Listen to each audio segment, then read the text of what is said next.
If you really want to understand the man who's trying to build our future, you've got to go back. Way back. You have to understand the past that forged him. Visionary savior or reckless disruptor? I mean, that's the question, isn't it? It's what seems to define him. And look, if you want to even begin to answer that, forget the rockets for a second. Forget the cars. You have to look at his past, a really turbulent past, because the key to the guy who is so obsessed with tomorrow, well, it's buried deep in the trials of yesterday. So let's go there. Our story starts in what was basically a crucible, 1980s South Africa, a place and a time that would forge his character in some pretty intense fire. You know, for him, school wasn't really a place for learning. It was more like a battleground. He was this outsider, kind of different, and he became a target for some seriously relentless bullying. And I'm not talking about just kids calling names. This was brutal physical violence, a crash course in what it means to feel pain and just survive. And it's really hard to overstate how severe this was. At one point, he was beaten so badly he ended up in the hospital for a week. These weren't just scrapes on the playground, you know? These were intense early lessons in endurance. They basically forged this deep resilience in him, an ability to just push through absolutely incredible hardship. And the trials didn't just stop at the school gates. When he was 12, he got sent to something called a Veld school. Think of it as this: brutal wilderness survival camp. I mean, can you imagine being pushed to your absolute physical and mental breaking points out in the middle of the harsh South African wilderness? It was just another crucible, one that demanded an insane level of self-reliance. So he's dealing with all that, and then at home, the pressure was completely psychological. His dad, Errol, was this brilliant engineer, no doubt, but he was also described as volatile and domineering. It created this really chaotic, unpredictable environment. Just another layer of adversity, right? And you can kind of see how that might have shaped the, let's say, intense and demanding leadership style he's known for today. But here's the twist. Out of that really difficult relationship, this core philosophy emerges. His father drilled this idea into him.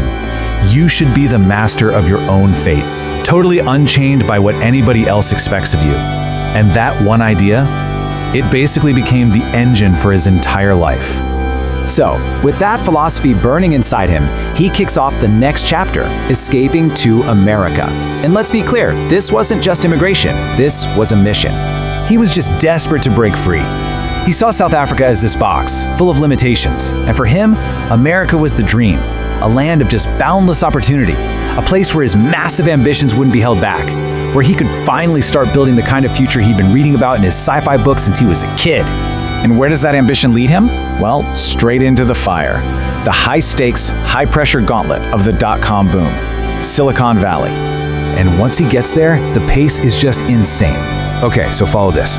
1995, he co-founds his first startup, Zip2. Just 4 years later, he sells it and immediately plows that money into his next big bet, X.com. The very next year, that merges to become what we all know as PayPal. But then, get this, while he's on his honeymoon, of all places, he gets ousted as CEO in a boardroom coup. Talk about brutal. The story kind of wraps up in 2002 when eBay buys PayPal, making him a multimillionaire. But yeah, not without some serious battle scars. That PayPal coup, that was another one of those moments that just forged him. It was a painful, up-close and personal lesson in corporate power plays and, yeah, betrayal. Honestly, for most people, this would have been it, the take the money and run moment. Cash out, buy an island, and disappear. But he does the exact opposite. He takes his entire fortune from that PayPal sale, every single penny, and bets it all on two ventures that, back then, sounded like pure science fiction.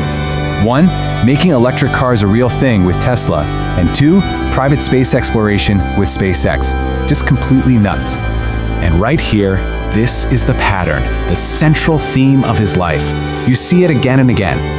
After every single trial, the horrific bullying as a kid, the betrayal in the boardroom, watching his new companies nearly collapse, his ambition doesn't just survive, it gets bigger, more audacious, almost defiant. So this pattern, this habit of turning hardship into rocket fuel, it leads us to the big one, his ultimate and maybe his most defining ambition, the Mars obsession. Yeah, this is the end game. This is the whole point. It all comes from that kid escaping into science fiction books. His single, greatest, all-consuming goal is to make humanity a multi-planetary species. And for him, colonizing Mars, it isn't just some cool project. He genuinely sees it as an insurance policy, a backup drive for the survival of all human consciousness. Which brings us right back to where we started and leaves us with this one final lingering question. Is all of this relentless, world-changing drive, is it really a quest to save humanity? Or is it something else? Is it the lifelong effort of that boy from Pretoria, still trying to prove something to the ghosts of his very, very turbulent past?